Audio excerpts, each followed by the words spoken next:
Hey folks, so we'll go ahead and get started with our course registration webinar. So welcome everyone. Thanks so much for registering. We're excited to see so many people here. I don't know that we've ever had this many people sign up before, so very exciting. Welcome. I recognize some names. I also do not recognize a lot of names, so very excited to have you here.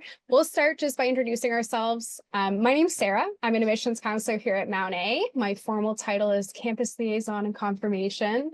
So very fancy way of saying I do recruitment and admissions domestically. I also run our campus visit program. I also run all of our open houses and stuff like that. So if you've been to campus, chances are I had my hand in it a little bit.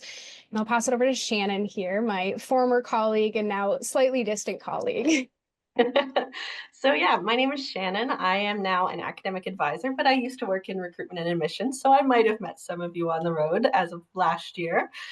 So my role as an academic advisor, I specifically work with Bachelor of Science and Bachelor of Commerce students, and then my colleague Stephanie handles everyone else. So Bachelor of Arts, Music, Fine Arts, Arts and Science combined.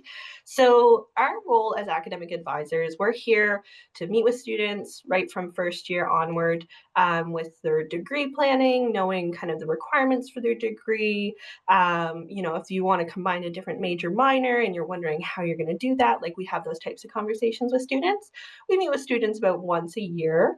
And so if you haven't already booked a meeting with me, I mean, sometime down the line, I'll probably meet with you and chat with you. But for right now, today, we're going to go over kind of the basics of how to know what you need to take at university. For myself, I was a first generation student, so I didn't really have anyone to ask these questions to. So I just want to make sure that it's nice and clear that any questions that you have, really reach out. An academic advisor or the admissions team, even right now, are being really helpful with the registration portion of things. So that's one thing that I definitely want you to take away from this is like, if you're not sure what to do, ask those questions. All right, so now you know who I am. So I'm going to start telling you a bit more about the structure about Mount A. And so to do that, I'm going to share my screen and go through a couple resources that if you haven't seen them already, these could be really helpful. So let me just share my screen there. And all right, I think you should be able to see that there now. So I'll make it a full screen. So this is the homepage. When you search up mta.ca, this is where you land. So one spot that I want to take you to first is under the Jump To section that's in the top right corner. And when we go here, academic calendar is the first link that you'll see. So the academic calendar is your guide to all things academic at Mount A. So when you're at Mount A, you're allowed to follow any academic calendar that exists during your time here as long as you haven't taken any breaks in your study. So as entering first year students, you're going to be under the 2025-26 academic calendar. So I like to use the web version because there's a little search bar in it. So this is where you get your intro page to all things academic. Let's say you were a Bachelor of Science student. So you can search Bachelor of Arts, Science, like everything is down the line here. So we'll click on Bachelor of Science. This brings you into an overview of that degree. So as a whole at Mount A, you need to have 120 credits for your degree. And then each different degree has a breakdown from there. So distribution credits is one of those things that you might not have heard of before. That's part of your degree where you get to try something that's outside of your major and your minor. So for a Bachelor of Science student, you get 2 arts and letters courses, 2 humanities courses, and 2 social science courses by the time you're finished your degree. So they don't all have to be done in first year, but this is something that in your first year, you can start exploring different topics that you might not have gotten to try in high school, or ones that you really liked in high school that you want to further. So from the academic calendar, we pulled information together to be able to make it as easy as possible for you to know what classes you need to take. So let's say you are going to be a biology major. Click on biology. So we have the minor requirements and then the major requirements are listed here too. But that's just a lot of numbers and it can be a little overwhelming. So the rule of thumb here is if it starts with a 1, that's typically a first year course and most likely the one that you should be taking in first year. So for biology, you're taking foundations biology, cell biology, you're taking a physics, you're taking a math, chemistry, biochemistry. It's a very full science semester for sure. For commerce, there are commerce intro courses, there are econ intro courses. You'll find all these same structures for each different major that you might be looking at taking. If you're not sure what you want your major to be and you're like, well, what list do I follow? You can kind of take the introductory courses of the topics that you're thinking about. That's kind of the best practice. In the arts, you really get first year to try a lot of different things. So take the intro course for the one topic that you're like, yeah, this is probably the one I want to go with, and then try some stuff. Like there's a lot of freedom in first year, especially under the arts. With the sciences, it's a little bit more defined. So then we're going to go back Just to going the to main website. interrupt to Go mention ahead. that someone had asked what a 3/4,000 level course is, and Shannon kind of briefly touched on it. Typically, those are third year and fourth year level courses. You can kind of see some of them here on the list, but essentially speaking, for the most part, that first number of the 4 is going to be the year that you typically would take it in. Yeah, exactly. So 3/4, any 3 to 4,000 level course can fill that requirement. You're not going to be seeing those just yet, but down the line, whenever that does come across. So for biology specifically, yet again, since we're here, 21 additional credits from biology at the 3 to 4,000 level. Technically, all of those credits could be 3,000 level. They could all be 4,000 level, but that's not very likely because there's not that many 4,000 level courses. But it just means any combination of 3 or 4,000. So yeah, this is kind of the bones of what we then use to build what's called Reg Help. So if we look up Reg Help on the Mount A website, so Reg Help for new students, this is the section that we're looking at. Step 2 is where we've taken all of the information that's in the academic calendar and compiled it into lists of suggested courses for first year students. So let's look at the Bachelor of Commerce for this one. So a general Bachelor of Commerce, you're looking at needing to take a macro and a microeconomics, your 2 intro commerce courses, which is Commerce 1011, 1411. Then there's either the Econ 1701 or Math 1311, and it's all grouped there. Anytime that it's not specifically under a semester, it's because it's either offered both semesters or there's options of how you can fulfill that section. In this situation, the 2 econ courses that are listed, you don't have to take them both semesters. You're taking it in either or. It's not 6 credit courses. They don't run full year. They're just offered both semesters because they're quite common courses that students need. So Reg Help, that is a great place to turn to find your specific program that you're looking at taking. Look at the credits that they're suggesting. If you're still stuck between a couple topics, you can compare the 2 and see if you can really check all the boxes for each of them. So then one more thing, just to kind of look at the long term of your degree. Outside of Reg Help, we have, it's called Plan Your Degree. And this is where we have our degree audit forms. So whenever students meet with me, we go through a degree audit form together almost every single time that they're here, just to see what their progress is looking like, but also for me to get a good idea of where they're at. So under Plan Your Degree, we have it broken down by year. So yet again, where you're going to be following the 2025-26 academic calendar, you're going to be following the audit form that corresponds to that. Anytime there's changes in your degree program, each year we will update the audit form that corresponds to it. So if you did, like instances where you might want to change to a newer academic calendar or a newer degree audit form, let's say like Bachelor of Science Aviation, they changed one of the requirements where it opened it up that any level of science course could fulfill one of the program lines instead of specifically just second year courses. And that has some perks for students. So right now, we've only got one option though, so that narrows it down for you.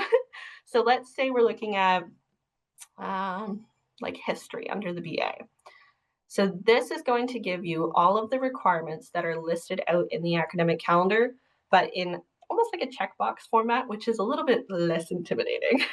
So like I said, this is something that myself or Steph will go through with you in a meeting.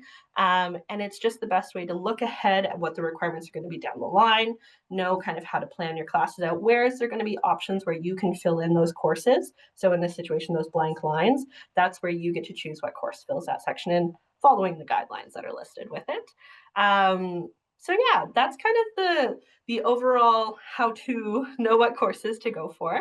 Did we have any specific questions about that, Sarah? Howdy. Yes, we do. So, one of the questions is we'll get into transfer credits a little bit later. So, for students that have those kind of questions, but we have a student that wants to know, they're going to a Bachelor of Science in Biopsychology. They're wondering which math should they take. Heard there was 2 different levels. So Shannon's going to explain a little bit about calculus and pre-cal and all those fun things. Yeah, so for math at Mount A, there are 2 different coded courses on a lot of the audit forms or in the academic calendar that you'll see. One of them is actually not offered here anymore. It's what we used to offer as Calculus 1. So that's the Math 1111. That course, it's still in circulation for things like students that, have been here since that course was being taught. We need to keep it around so that so that it can actually be pulled into their degree audits and things like that. But the one that you're primarily going to be looking at is, just want to make sure I get it right, Math 1151. So that's an applied calculus course. Now, if you have not taken calculus in high school, or you're like a little worried about what level you're coming in with, there is a math placement test that happens during the first week of class. If you do not pass that placement test, like, I know it's scary to not pass the very first test you're going to take at university, but if you're honestly not ready to take applied calculus, it could be in your best interest to take functions math instead. So if you fail the placement test, you automatically get put in what's called functions math, which is going to bring your skills up to where they need to be to then do applied calculus. In certain situations, that can impact what classes you take in your winter semester, because it could be a prerequisite to have applied calc from the fall, but that's something that we can talk about as well if that does end up happening, or if you have to shift your plans a little bit. But like I said, there will be a placement test. There is a practice one on Moodle as well that you can do ahead of time if you want to kind of know where you're at as well. But what Shannon mentioned is don't study too hard for it. You don't want to end up in a class that you're a little under kind of prepared to be there for. Anecdotally, I absolutely failed that first pre-cal to calc test before I took the course. I had taken Math 12 in high school, and that was about it. And it really did help me get up to speed. I had to take calculus as part of my commerce degree. It did not escape the calendar until I had left the university, but I did take it, and it was super helpful because I ended up getting a great grade in calculus that I wouldn't have gone if I had just kind of tried to teach myself. So don't be afraid to fail when there are places and supports in place for those kind of things. It's okay to fail something if it means that you're going to get to a better position after. And like, there's no actual recording of that like failed test for Oh, so math I failed placement. it. It's like you just get bumped over into the other math course. Yes, exactly. And then we have a few math questions. What is Math 1311 then? The Math 1311, that's data science. It is an optional math course for a lot of different programs. From what I understand, I didn't take that one personally, but students tell me that it does lean into more of the coding side of things. So if that's something that you're familiar with, it could be a good option to choose to fulfill like a secondary math component for the degree. Most science programs require the applied calculus, though, and from commerce, 1311, that one can be helpful for a couple different things. And so where was the math placement test again? You were going to write it in the first day of class. So what happens is wherever you have your kind of scheduled calculus course for, let's say it's Aberdixon G12, you're going to be writing it in there. It's the first thing they do before kind of they get into the curriculum. So you just have to show up to class. And then not only that, for the practice one, it's on Moodle. I'm not sure if everyone's gotten access to Moodle just yet, but I was just going to say there is a section on the website. It's under, so choose your courses and plan your schedule. It's a mouthful for a title, I know. But that's the section of the website that has a bit about courses with placement tests, because there's placement tests for French, German, Spanish, and then math. So there's some information on there. So yet again, that is great at leading right into my next question. So my next question was, are you allowed to take the introductory level classes if you already have a background in the language? It depends. Yeah, exactly. So like if you're coming in, especially with French, if you're coming in with French as a background, whether you speak it as like your first language or you went through CEGEP or anything like that, there is a test that you have to take so that they know where to put you at for levels. So you could completely bypass introductory level French altogether. Or you could start right at the bottom. So it all depends on how that test goes. And so you wouldn't be able to just put yourself directly into a French or Spanish course. You have to do that test ahead of time. So our next math question is, when considering mathematics courses for a biochemistry student, is applied calculus targeted towards kinematics? That sounds like a great question for a program advisor. So our academic advisors can certainly help with course selection and things like that, but the people who are really going to be the specialists on the programs are the people who teach it. So if you reach out to, I believe, is it math and CS at mta.ca? I think this is just math at mta.ca, but the other thing that you can do too on self-service, when you click on the title of the course, it'll show you what the email address is for the professor of that course as well. So you could reach out directly to them if you had more specific questions. It was biochemistry, right? Biochemistry and kinematics, yeah. Okay, yeah. For biochemistry specifically, applied calc is unavoidable, so you're definitely going to be in it no matter what. Same with calc 2, you get both. So yeah, I'm not gonna lie, I don't recall exact specifics of what is covered, and the course did change since I had taken it. But yeah, you can always reach out to the prof or directly to the department. Hey, we've got some other questions. Best math class for Bachelor of Science in Aviation, the one that you have to take. Yep, that's right. That's gonna be your 1151. best math, is the one that you gotta take. Yeah, there's only We that one course for that program that you have to take. Like it's optional to explore more math after that if you'd like. But yeah, 1151, that's the one. So we have a lot of questions about people asking, how many classes a semester do you think is too much? My answer for that, as a student who was in the BN Center and had a reduced course load, it entirely depends on who you are. I personally started my Mount Allison career as a 5 per semester student and found out I had learning disabilities and reduced to 4. It was one of the best decisions I've ever made in my entire life. There are people who will thrive with 6 courses a semester. There are people who will do best with 3 courses a semester. It is so individual. The standard course load, and this is important for people who have entrance scholarships that are renewable, you do have to have 5 courses per semester, or what's considered your full load. Again, if you're a Mean Center student or you have accommodations or a reason as to why you're on a reduced course load, you will still keep your scholarship. But if you are a student incoming and you would like to keep that scholarship for the next year, it is mandatory that you enroll in 5 courses for the fall and winter semester each. Yeah, and just be careful too. Some music courses are only 1 credit, like choral and whatnot. So when it's 5 courses, that's 5 3 credit courses or 15 credits per semester. So if something is a 1 credit course, you actually have to take a little bit more to make sure that you're still remaining eligible for scholarship renewal specifically. But yeah, I would say same thing. I would always start in 5 courses and then I would drop down to 4 for the ones that I knew I was going to excel at most. So something would be kicked off the island and then I would take it the next year kind of thing. So yeah, I did what's called a victory lap in my books and did a 5th year because I did a reduced course load. But yes, it does have implications to scholarships. So ideally aiming for 5 if you're looking to maintain it.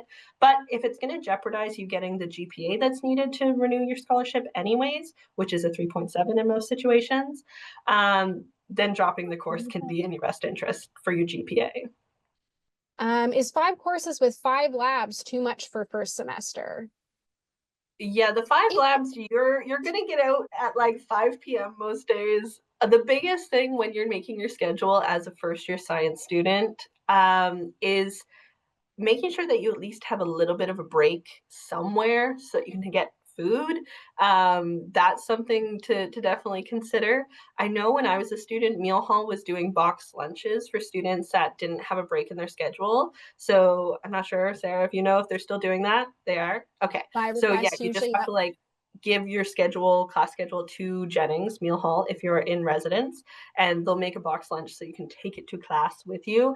And then you'll at least get a lunch break if it's unavoidable to have a break midday. But Yeah, it can be pretty tight for biopsychology, biochemistry, some of those blended degrees. You're getting more or less the first year programs of 2 different degrees smooshed together. So it's pretty tight, yeah.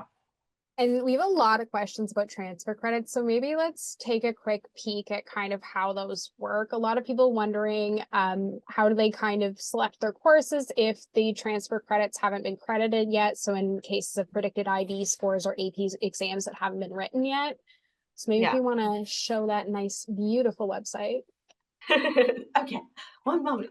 Let me pull it up here. Transfer credits.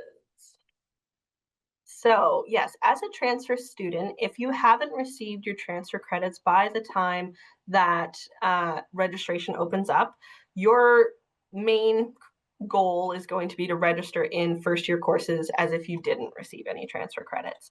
The reason being is if you don't receive the transfer credit for something that you thought you were going to, then it might be that the course is full if you wait too long, if you wait until July when some of those AP grades come in. So So let's say I'm an incoming psych student. I have my IB predicted. What should I be doing? So definitely registering in Psych 1 and 2.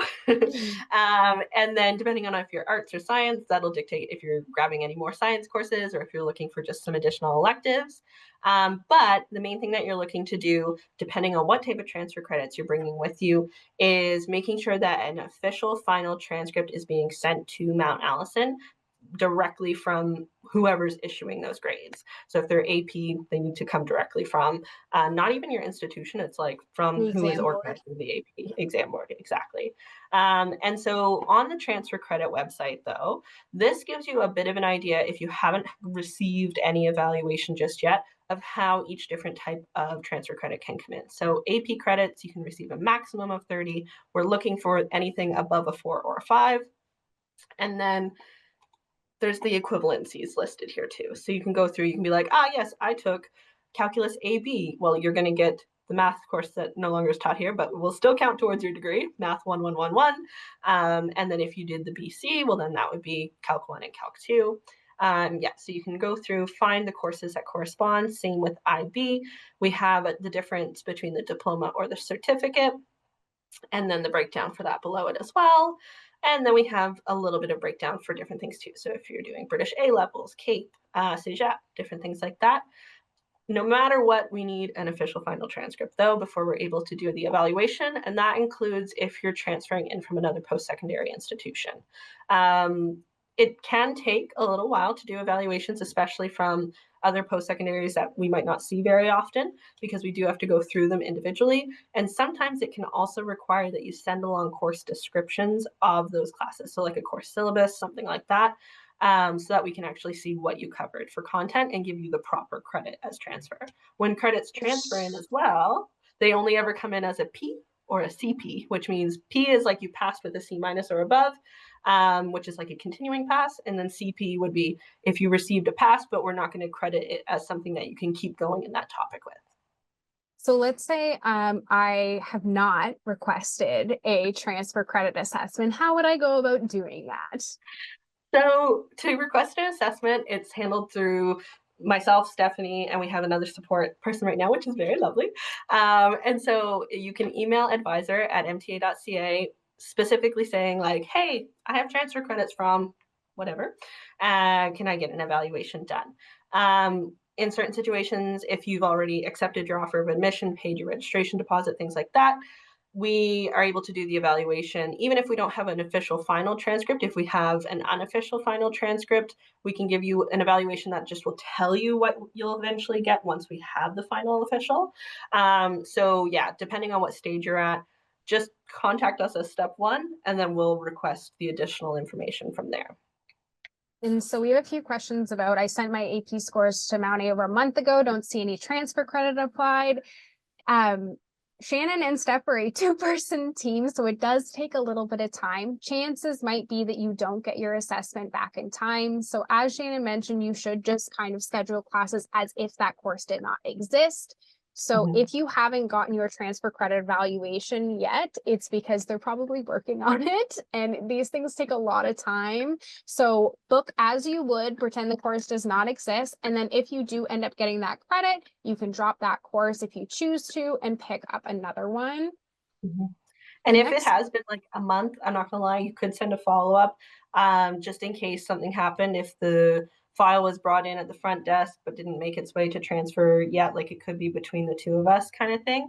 So depending on how it was received by Mount A, that can also make it last a little bit or make it take a little bit longer too. So yeah, you could send a follow-up email if it has been more than 3 weeks, I would say. And then if you want to be on a medical/dentistry track to kind of go to obviously after Mount A, are there any resources that guide students to specific courses or anything like that? So like within Mount A, I would say, like from my side of things, meeting with students, most of the times they'll bring whatever the requirements are for the other institution to me, and we'll kind of talk about how best to build those into their degree path.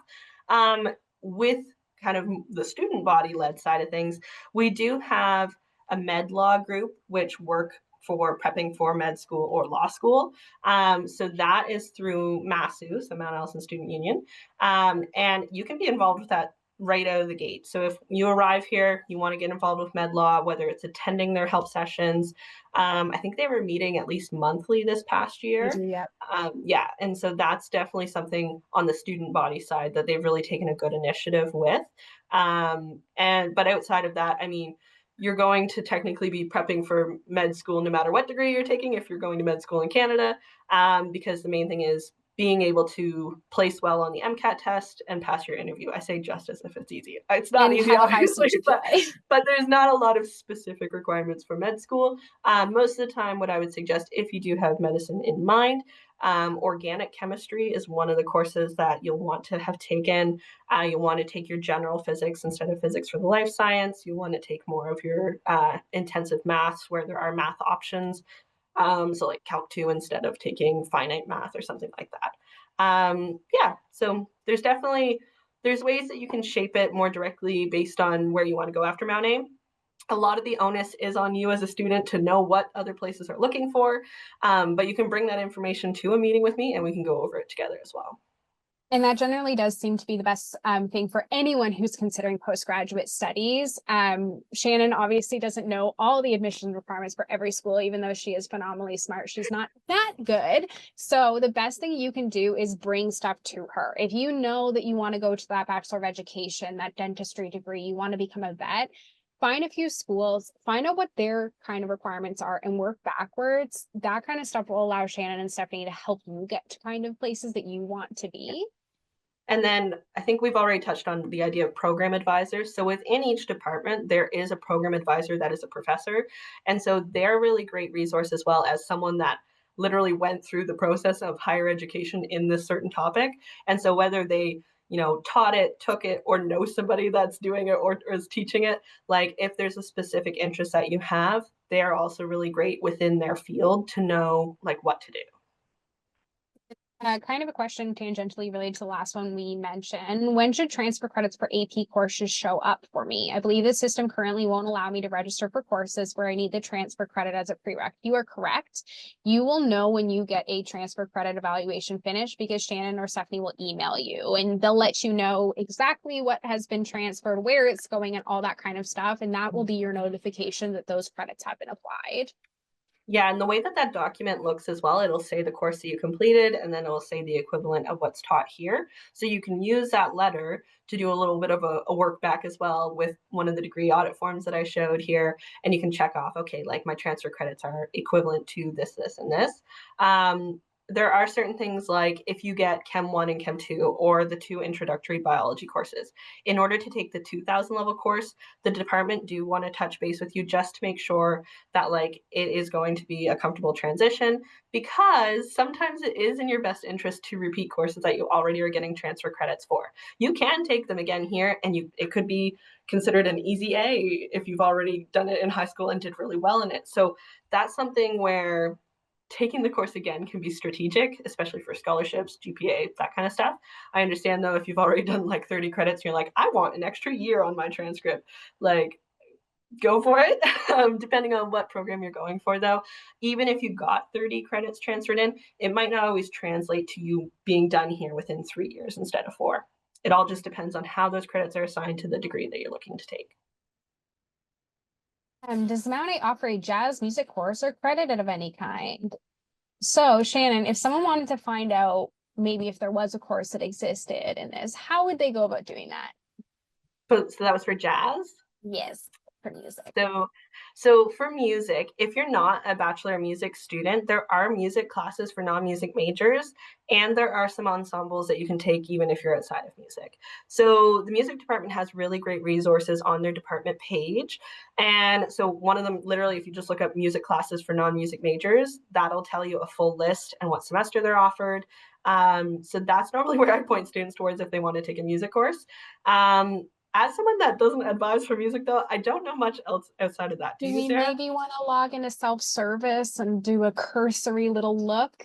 So we will show you folks kind of the software that you're going to be using. If you have not already set up your self-service account, please do that. That is how you're going to start registering.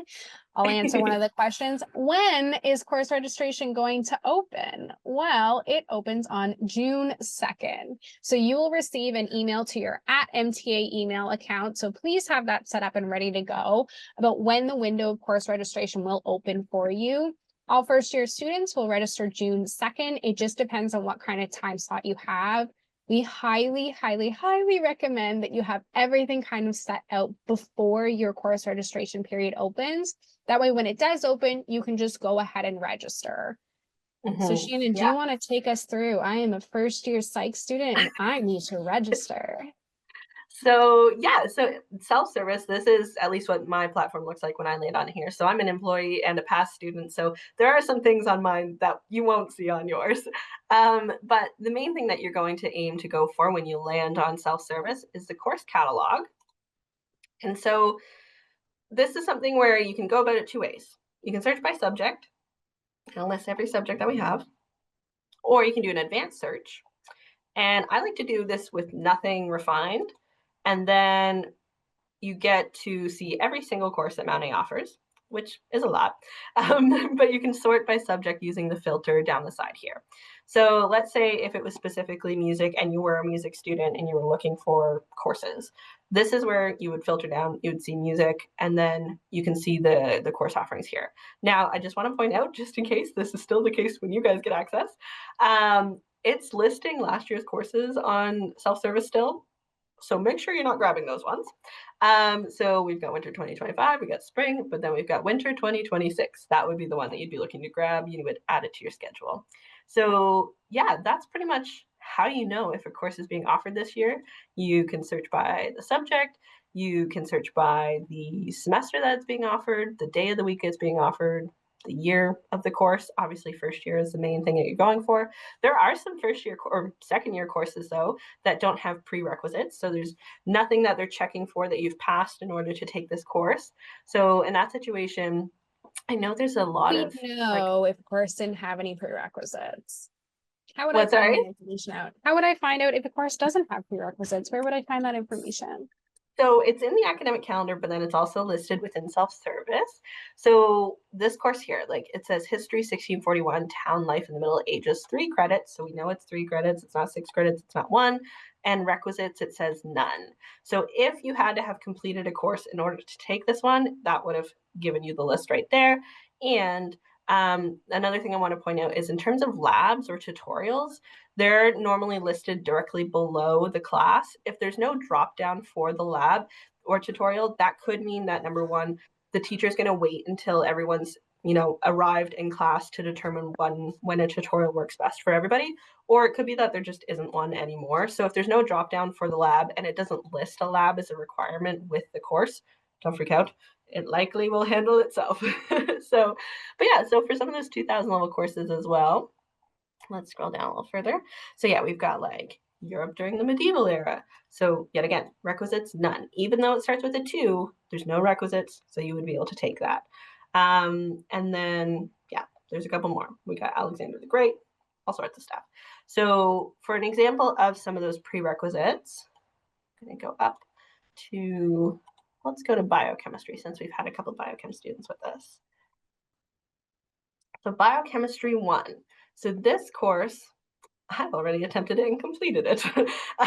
But this course, whenever you scroll down through it, it would require a lab with it. And so if I click add section to my calendar, it pops up with bright yellow as well to let you know that there's a lab that you need with it, which is really nice. And then that goes away. So then you would grab the lab. And so the requisite here is take Biochem 100L. So take the lab with the courses listed there as well. So now if we're going down further, Biochem 2, you wouldn't be able to take this course even in second semester if you've already completed Biochem 1 because it does list second year standing as a prereq. So second year standing means that you have 24 credits complete. So that would be the equivalent of like 8 classes. So if something has a prereq and you don't meet that prereq, the system just won't let you register in it in general. Unless you got, as it lists, permission from the department. That's not one that I've ever seen students get permission from the department on, though. I noticed sometimes there are joint labs required for math courses. Could you explain what those look like? So there are certainly courses that will have what we call like non-science labs. For example, economics is one of them that I had. Calculus was one of them. These are really called kind of tutorials as well. So typically what you're doing in these sessions is kind of going over stuff that you would have learned in class, very similar to a lab. The difference is they're usually just in a standard classroom and there's not a whole lot of kind of microscoping going on. So really these tutorials are just kind of extra sessions for you to make sure you're on the right track. Typically they have assignments, they'll have TAs who are often upper year students that have graduated from the courses with a great grade. So it's really kind of like an additional help session. They are obviously mandatory in some cases. A lot of the time they are going to be a portion of your grade as well, but they're really designed to help you kind of apply things after learning them. If you're big on kind of like getting ideas and then actually getting to do the thing, labs and tutorials are great for that. Yeah, it's really taking the skills that the professor is going over and getting you to implement them. Sometimes it's a little bit more challenging where they might not have completely covered the topic, but it's the idea of like, can you take it the next step? And for my math lab, I remember we did a lot of like talking amongst ourselves as well. So brainstorming with your neighbor, that kind of stuff. Same with physics, a lot of brainstorming. Yeah, like it's like a very nice collaborative environment. They tend to have multiple sections, so it's a smaller group. It's really quite nice to get to know the material on a different level. Would having a harder course load, like the biochemistry one, make having a specific minor more difficult? It may be harder to get all the required distribution credits. So biochemistry, the most common combination I see with biochemistry is a minor in chemistry and a minor in biology. And it's possible, like that you're allowed to do that. One of the things you have to be careful about is you're only allowed to have 9 credits in common between your major and your minor. So in that situation, biology is the one that normally follows this 9 credit overlap rule. You use 9 credits in common, so 3 courses in common with the 2, but then the rest of the courses for the minor do have to be unique to that minor.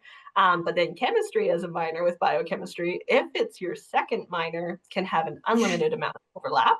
And it's more or less a giveaway. Like you get a chemistry minor if you do a biochemistry major, so long as you select the right 3000 level courses in the optional lists. So that one's pretty quick to grab. Pretty done. Yeah, and then if you're doing honors, so you have to apply to be an honors student, and you don't actually know that you get into honors until the end of your 3rd year, pretty much. So if you're going to do honors, that does have the benefit of not requiring a minor. And so for biochemistry honors students, most of the time they'll still have minors because they work towards getting a double minor in chemistry biology anyways. Where it's not a requirement, then that 9 credit overlap rule goes away. So when you do honors, you can have an unlimited amount of overlap with your minors, plural if you would like. You don't have to do many. You could do no minors though if you would like as well with an honors. But if you're doing a major, I did no minors. I did a double major with no minors. If you do a major, you do have to have a minor, and there is that 9 credit overlap for the first one. So it is something to be mindful of when you're choosing your courses and when you're choosing your minor. Biochem is one of the ones I typically see a science-based minor paired with it. But I did chemistry and I did a religious studies minor. And so like you can also completely go outside the box. It's just the scheduling can be a little bit interesting and you might be restricted to a smaller list of class options. One that I can answer, my high school only sends a transcript with a weighted GPA. What's the best way to convey my non-weighted GPA to the admissions team? You don't. We will do that for you. We convert GPAs as is. So even with transfer students or students who've kind of gone under different curriculums in different countries or stuff like that, there is always a conversion.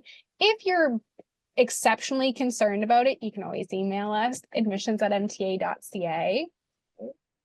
My second one I can probably answer too is I went to a French school and never took the ELPA, the English. Language. Yeah. Yes. So if you are a Canadian resident, you don't need to take that kind of like if you've studied in Canada for your high school. So for example, if you were in Quebec and went through CEGEP, you don't actually have to have a proof of English proficiency. Living in Canada is really kind of the proof enough. If you were a student that's international and you have not written the proof of English proficiency, we probably have contacted you about that. So like I said, if you're a Canadian student who went to school in Canada, you studied maybe in Quebec or in a New Brunswick Francophone school or any of those Francophone schools, you do not need to do a proof of English proficiency. And then what happens if you haven't decided if you want to be a biology or a biochemistry major? Ooh, okay. So in that situation, I typically suggest going for what has like more requirements. So that way, if you do choose the one that has more requirements, you're not going to have to play catch up.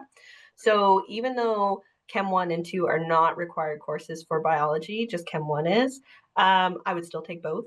Just so that way you're prepared if you do need to start taking your 2000 level chemistries in second year as part of the biochemistry major. So yeah, I would follow the suggested courses for biochem. If after first semester you're like, nope, that did it for me, I took biochem 1 and I know I'm not going this way, pivoting to like a biology major, I see that quite often, I'm not gonna lie. Like a biology major, chemistry minor, you still can get that combination of the two courses that interest you or the two subjects that interest you. It just might not be as demanding as the biochemistry major is. And then what happens if I receive my IB result? They aren't the marks I need for credits. Will they not be counted towards credit? Yes. So essentially, unless you achieve kind of the benchmark that we require for the course to transfer over, you just don't get the prerequisite credit.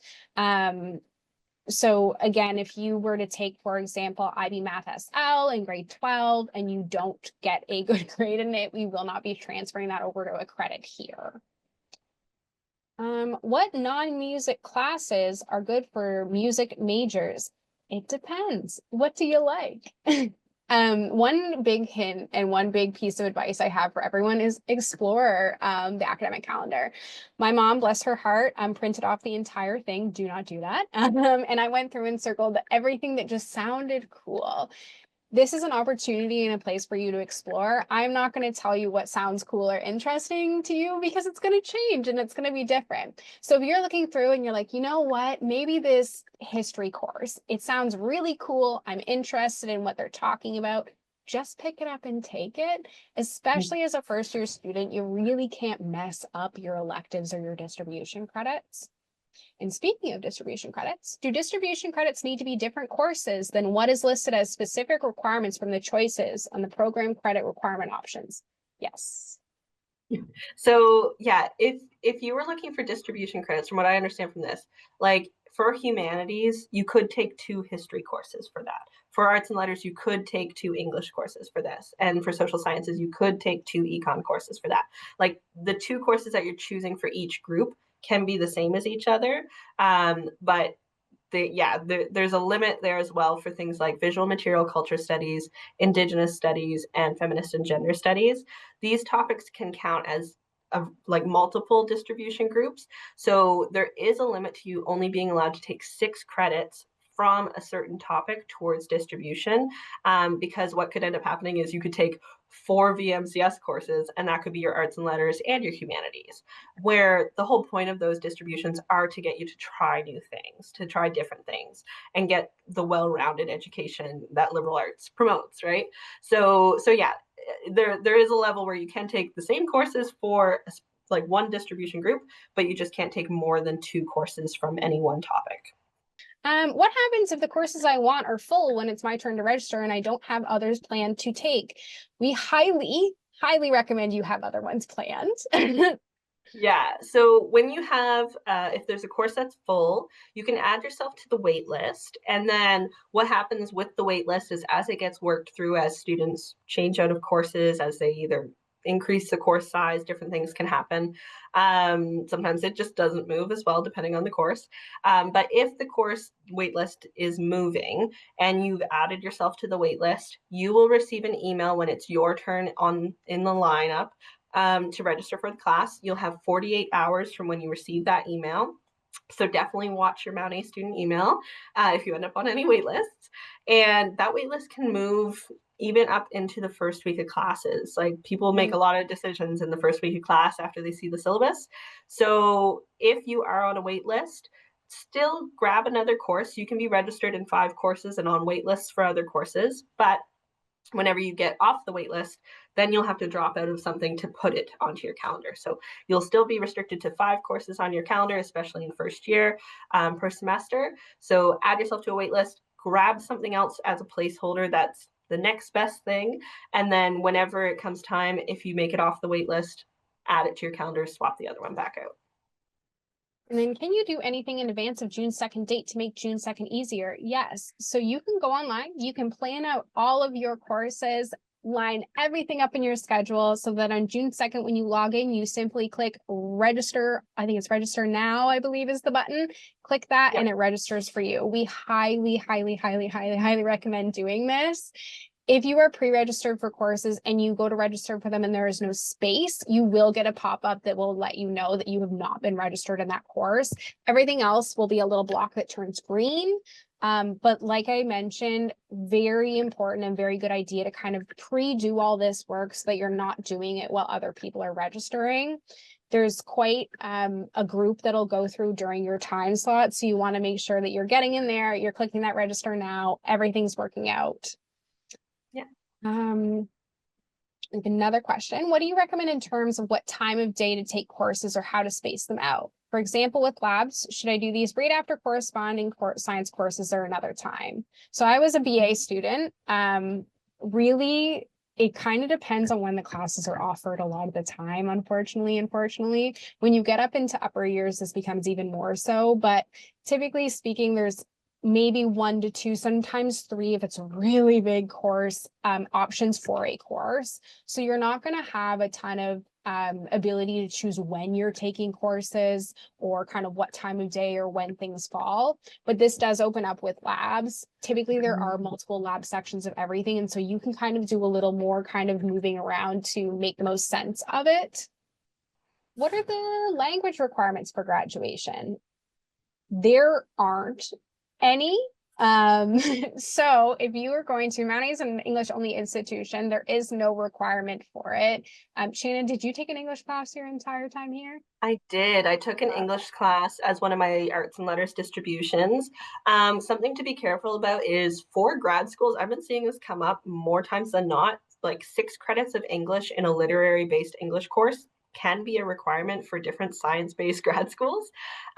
So although we don't have a requirement outside of arts and letters distributions for most of the programs that we have, look ahead. You might want to strategize what arts and letters you're choosing based on what you want to do after Mount A. What should I do if I'm interested in both environmental studies and environmental science? So thankfully, a lot of those courses do have quite a bit of overlap. Yeah, there's some overlap there. Gen S, which is the geography environmental science side, and Gen V, which is the environmental studies side. Both intro courses can be helpful for either program. So this year, at least, starting out with Gen S 1401 and Gen V 1201, those 2 courses are probably going to help you navigate like which one you liked better. Gen V goes into a lot more like policy protection based, like what can we do in kind of like the written sense of protecting the environment, versus the science side. There's a lot of studying, sampling, that kind of stuff.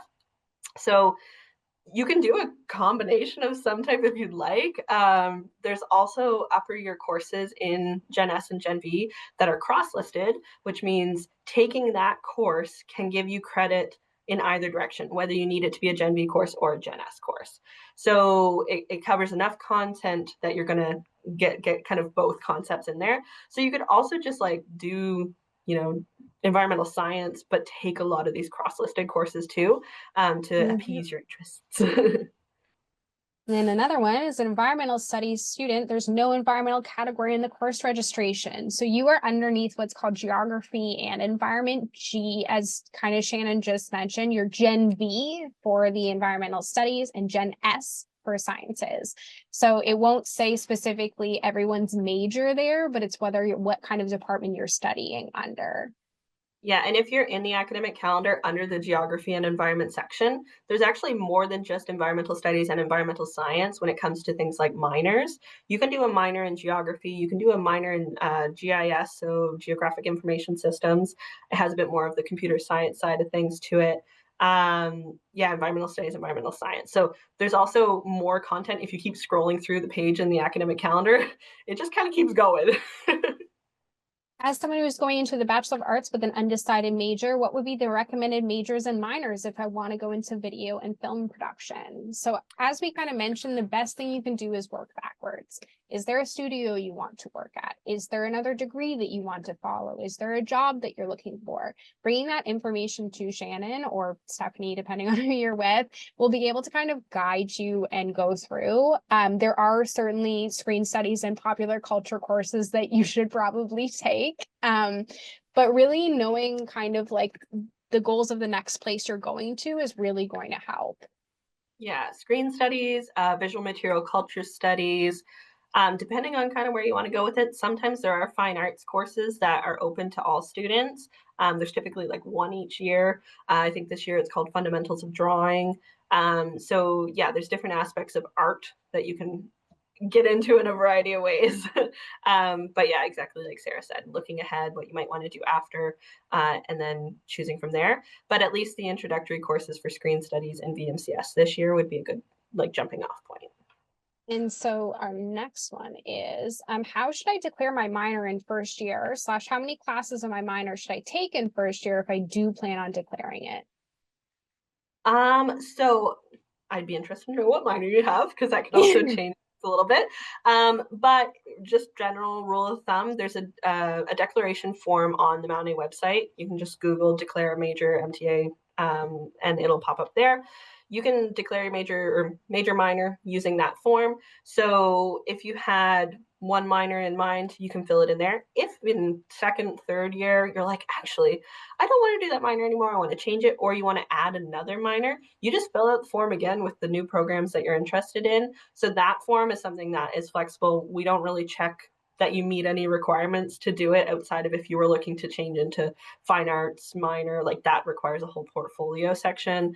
Or if you were looking to change degrees, so say you were a Bachelor of Arts student upon admission, you wanted to change to a Bachelor of Science or a Bachelor of Commerce, there would be some things that we look for before we allow that to go through. But for majors, minors, you're pretty much open to, to just filling out that form. You don't have to fill out the form until the end of second year. And then it becomes kind of like a mandatory push that you have to fill it out at that point. I personally didn't declare my first major till the end of my second year. And then I don't think I declared my second major till the end of my third year. People change their minds, things happen. For a double major, can the distribution classes overlap? Oh boy, can they ever, or else you would be doing 2 degrees. So Yeah.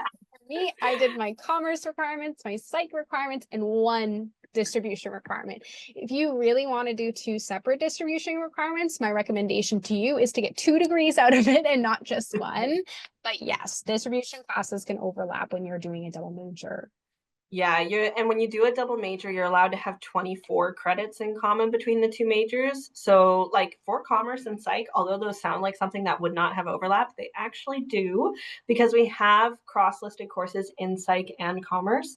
So Now, like consumer behavior. Yeah, yeah. Now Sarah after actually I started. finish my degree.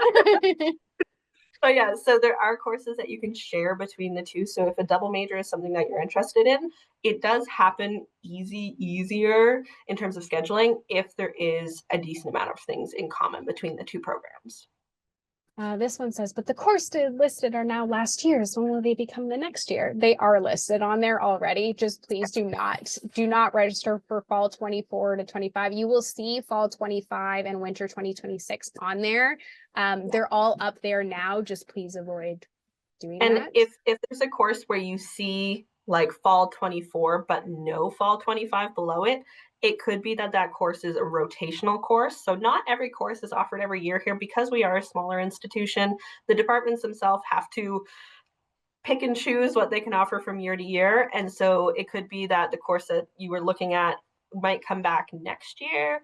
It might be that that one is actually just done now if the prof retired that had been teaching it for 25 years. So yeah, if you see something and it only has last year's date and not this year's, unfortunately, it's very highly not going to be offered this year. Like we're not seeing many changes happening to the calendar after this point. So it could come back. It might not though.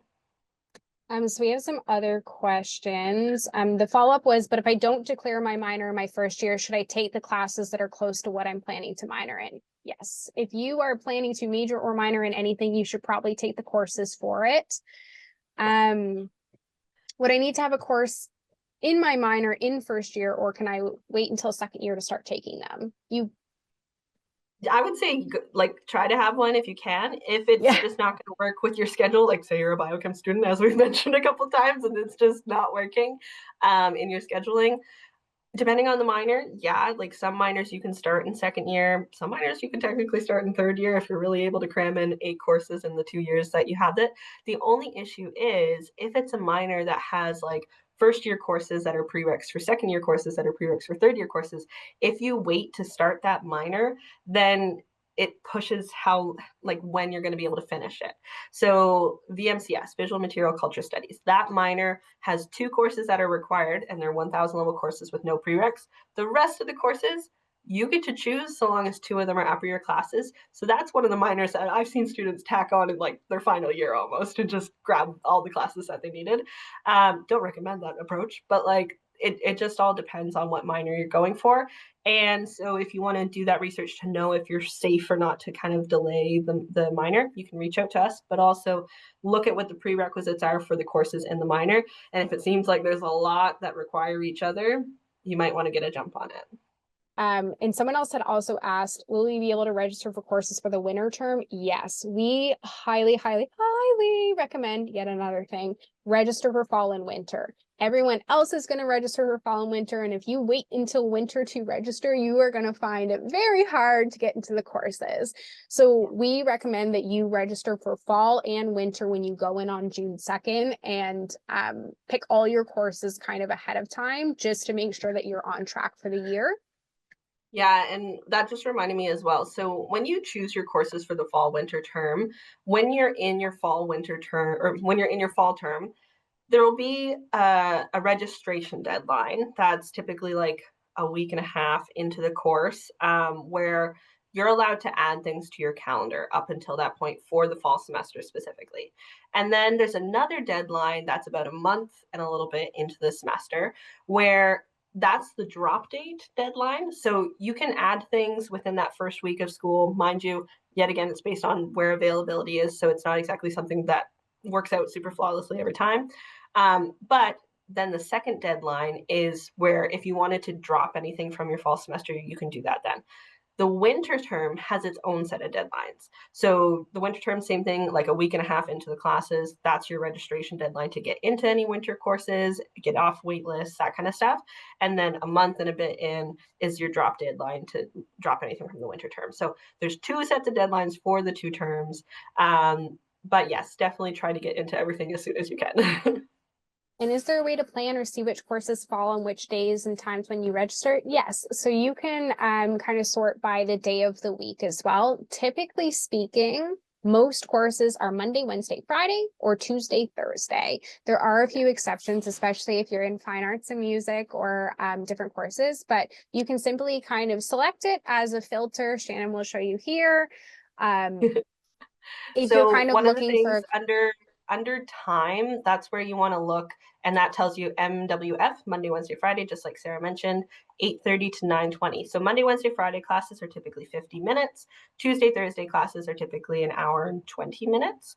And so location is listed there too. Most of our courses are in person. So another thing that just reminded me of is this location that's listed under the description where it says Sackville, unscheduled online only, scheduled online only. Ignore that one. That's like all of the possibilities that we've ever had for the course. And during like COVID, when things were shut down, a lot of things did get moved online. So not typically the case anymore. Where you're looking for those specific course details is under the box, like for the term that you're looking at. So this is an example from spring of this year. We did have it unscheduled online this summer. That was not available to you though. You are looking at fall and winter, and those are the times, locations. And the other thing too, where it says seats, 84/90/0, 84 means there's 84 seats left, not 84 seats filled. So when that gets down close to 0, that means the course is almost full. Out of the 90 seats, which is the next number, and then 0 is the wait list. And so we have a few other questions. Can we take Psych 1001 and Psych 1011 together in the first semester? And would that be counted as 2 different courses of 6 credits? So yes, each course would be 3 credits, eating 6. I personally took 1 and 2 don't require anything to get into them, so that's why you're allowed to do them both technically. And I personally did one in the fall and one in the winter. You might choose to do them kind of together. It's really dependent. As a psych major, what do you recommend if unfortunately all the courses you wanted to register are full and there's no better option? Thankfully, psychology is one of our bigger departments at Mount A. So you are probably going to have a bit of a hard time not finding courses to pick. As we mentioned, always good to have backup ideas, whether that's fulfilling kind of different degree requirements, whether that's working towards your minor. But highly recommend that you do choose. Yeah, if it looks like there's absolutely nothing, reach out to me. I mean, I've had transfer students specifically where transfer students get grouped in with first year incoming students for registration. That's where a lot of those 2000 level courses do look very full right now, and some of them do have wait lists right now. The big thing for second year psych though is as long as you get 6 credits of psych at the 2000 level, that's going to be the prerequisite moving into a lot of 3000 level psych courses. So this could be a term to really work on your minor or work on distribution credits if you didn't have any from the institution that you transferred in from. So yeah, 2000 level courses, they do look quite full right now. The intros though, there is a lot of seats in those intro courses. So those ones a little bit less concerning. If there's nothing, if it's absolutely full everywhere, reaching out to professors is kind of the next best thing and just explaining your situation. Hey, like I'm trying to get into this 2000 level course. I have the prerequisites. It's full. Is there any way that I could get off the wait list? That it might work. It might not. And then some other questions. So I plan to do a Bachelor of Music and I'm considering a minor in French. Do I have to apply for the minor in French or does it just happen with the amount of courses you take? So no, you definitely have to declare. Please declare it. We are not magical mind readers, even though it may seem like it. There are certainly people who will have collections of courses that academic advisors are kind of like not automatically pulling things from. So you do have to declare a minor. Yeah, and the other thing too, if you don't have a minor declared by the end of second year, it can impact your registration for your third year courses. So like the system itself might be like, until you register, or until you tell us what your minor is, you're not able to register. So yeah, there is some restrictions like that in place. So definitely declaring a minor, especially if you know what you're going for. Like there's no harm in declaring a minor because like I said, it's super flexible. If you want to change it, you can change it just by resubmitting the form. So yeah. As soon as you kind of have an idea of what you want to do, just let us know. The difference between a Bachelor of Science versus a Bachelor of Arts and Sciences in Health Studies. So the difference is going to be your degree requirements. As you kind of know, Bachelor of Arts is included in that sentence. So you're going to be doing some arts courses as well. The Bachelor of Science does not have these same requirements. So it's really about your course, basically your degree requirements when it comes down to it. Yeah. And specifically health studies doesn't exist under the Bachelor of Science unless you're only doing it as a minor. So it has to be under the Bachelor of Arts and Science if that's also what they're looking at too. So just keep in mind that health studies is its whole own thing. And it's not it's not as science driven as it might seem. It's more looking at like policies and healthcare, like healthcare in an aging population and like different problems like that they face and things like that. So definitely recognize that it is a social science first. But there are science aspects in there. Yeah. What math should I take if I'm going into a psychology BA? Great news. If you're in a Bachelor of Arts, you don't need to take it. Well, in psychology with a Bachelor of Arts, you do not need to take the math. I only took the calculus as my commerce requirement at that time. So if you're coming in as a psych or a BA student, usually as a whole, you're probably not going to need to take math. If you want to, please go right ahead, but it is not mandatory.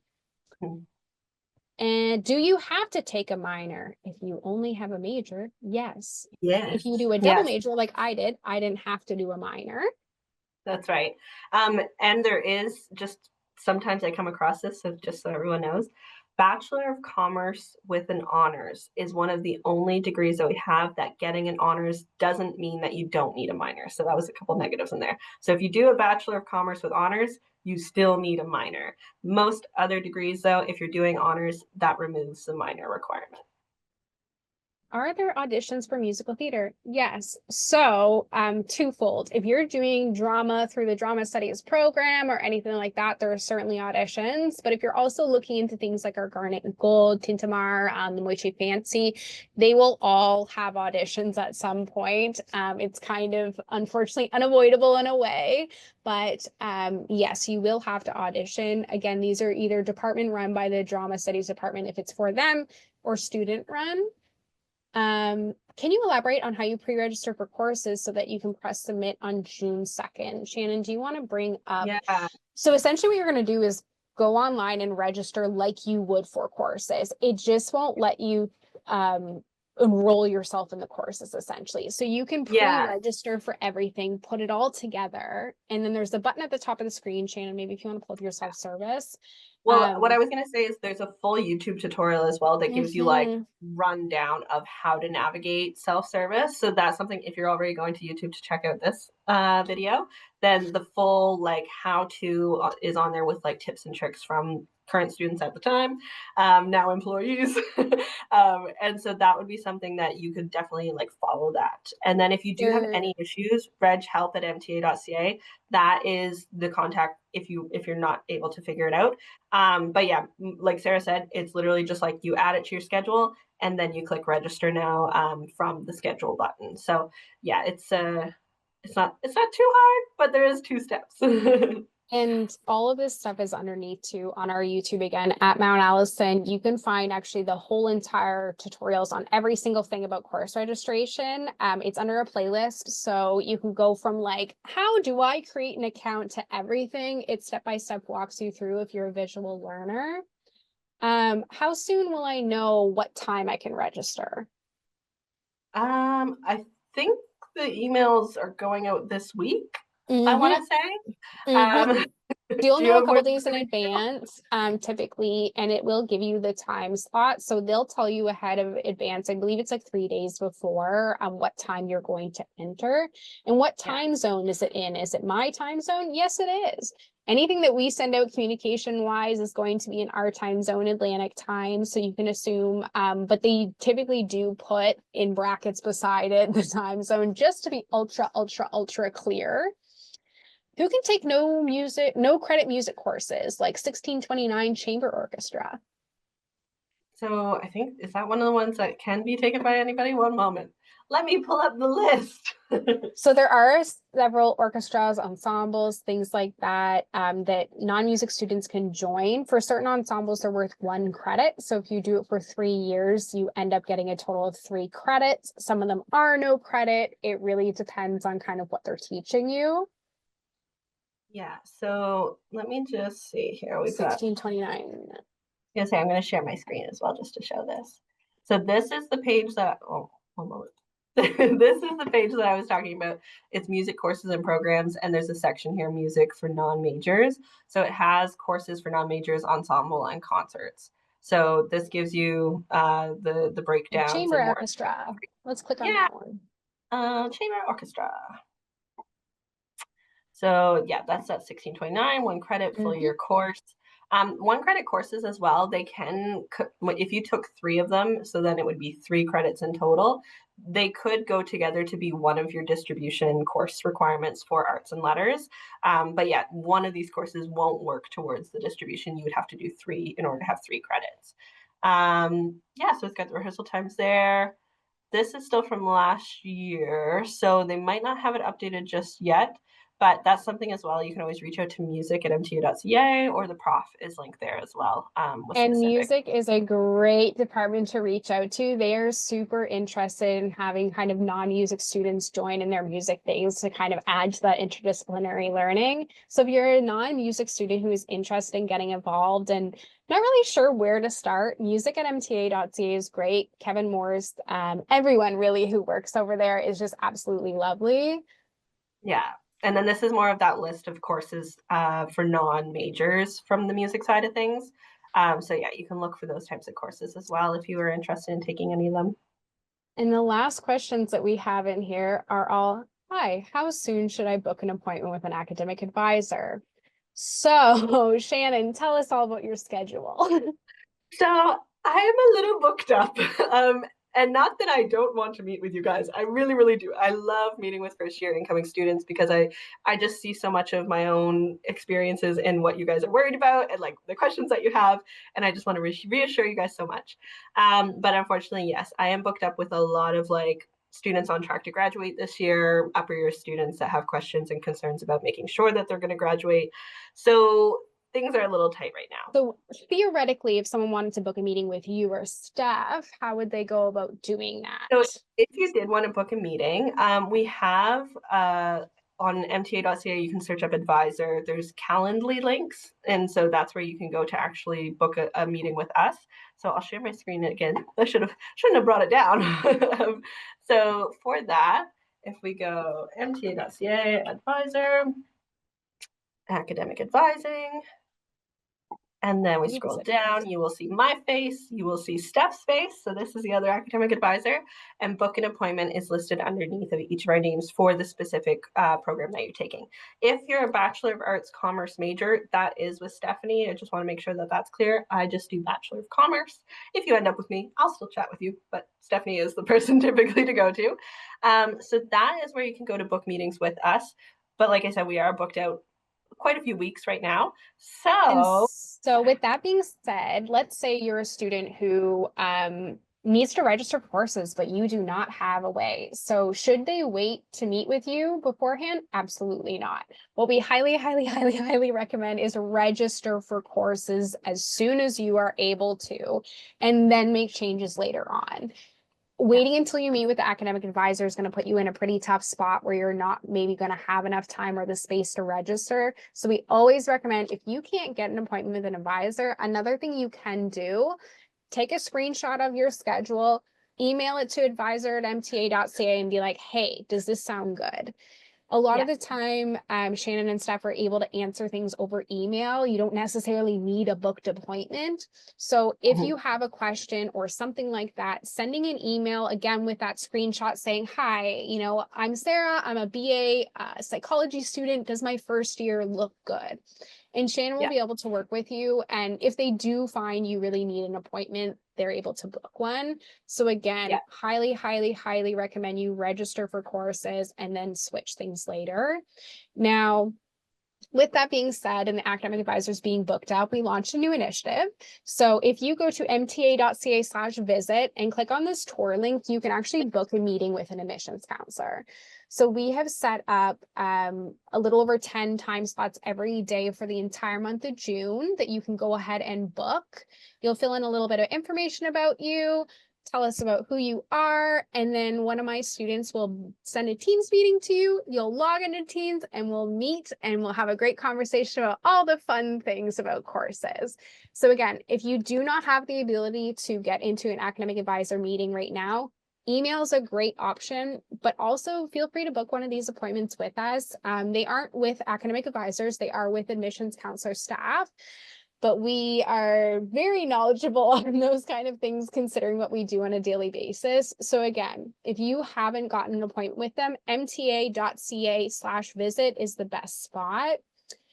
as we kind of wrap up here, I see no questions left. I'm going to give a 2-minute warning. If you have a question, please put it in that Q&A. Other than that, the best way to get a hold of us really is our email. So advisor@mta.ca or admissions@mta.ca.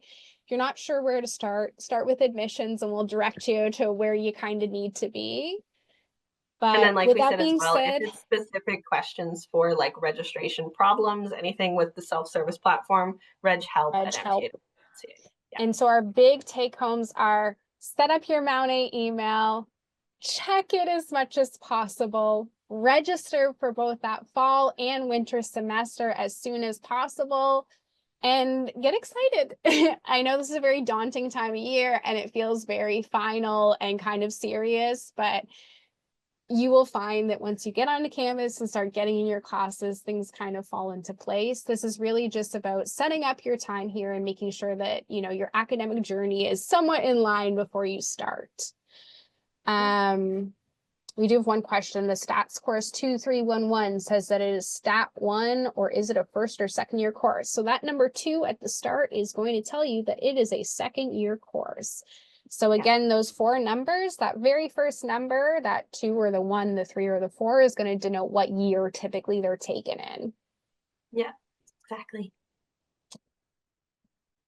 With that being said, we have hit 4:30. So thank you all so much for coming out and listening to us talk for an hour and a half. We super appreciate it. Any questions can always be directed us via email. Don't pressure yourself too much. Don't stress too much. We are here to help if you need anything. And beyond that, please enjoy the rest of your day. All right, bye.